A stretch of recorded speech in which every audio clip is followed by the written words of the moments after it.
नमस्कार, मैं हूं आपके साथ वैशाली और आप देख रहे हैं ठाणे सरकार न्यूज चैनल। आइए रुक करते हैं आज की ताजा खबरों पर। महाराष्ट्र में एक बार फिर सियासी खेला होने की आशंका जताई जा रही। माना जा रहा है कि इसी साल होने जा रहे विधानसभा चुनाव से पहले महाराष्ट्र में एक बार फिर बड़ा फेरबदल देखा जा सकता है।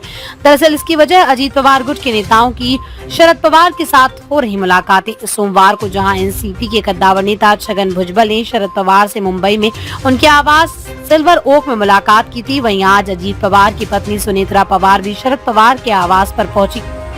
अजीत पवार की पत्नी और राज्यसभा सांसद सुनेत्रा पवार आज पुणे के मोदी बाग पहुंची। सांसद सुनेत्रा पवार 1 घंटे से अधिक समय तक मोदी बाग में रही। उस समय शरद पवार भी मौजूद रहे। हालांकि ये पता नहीं चल पाया कि मोदी बाग में सुनेत्रा पवार ने किससे मुलाकात की और किस पर चर्चा हुई, लेकिन एक ही समय पर एक ही स्थान में सुनेत्रा पवार और शरद पवार की घंटों मौजूदगी ने महाराष्ट्र की राजनीति को एक बार फिर से चर्चा के केंद्र में ला दिया है। महाराष्ट्र की सियासत में अजीत पवार की पत्नी सुनेत्रा पवार की बरामदगी से हुई। उन्होंने इस सीट पर अपनी ननद और शरद पवार की बेटी सुप्रिया सुले के खिलाफ चुनाव लड़ा। परिवार के 2 सदस्यों के बीच की चुनावी लड़ाई के चलते बारामती सीट से लोकसभा चुनाव की हॉट सीटों में एक थी। नंद भाभी भी चुनावी लड़ाई ने पूरे देश का ध्यान अपनी ओर खींच लिया। हालांकि सुनेत्रा पवार ये चुनाव हार गई।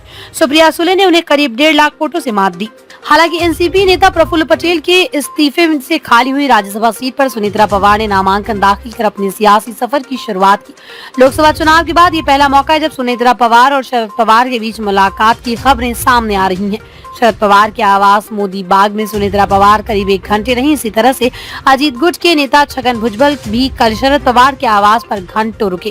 दोनों नेताओं के बीच तो करीब 1.5 घंटे बातचीत भी हुई। ऐसे में सवाल उठ रहे हैं, क्या सुनेत्रा पवार ने भी शरद पवार से मुलाकात की?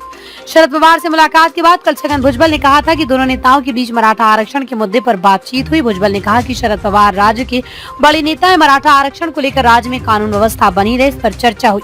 भुजबल ने बताया कि शरद पवार ने मराठा आरक्षण और ओबीसी आरक्षण पर चर्चा के लिए हमारी हामी भरी है। उसमें राजनीति कैसे करने जैसी कोई बात नहीं है।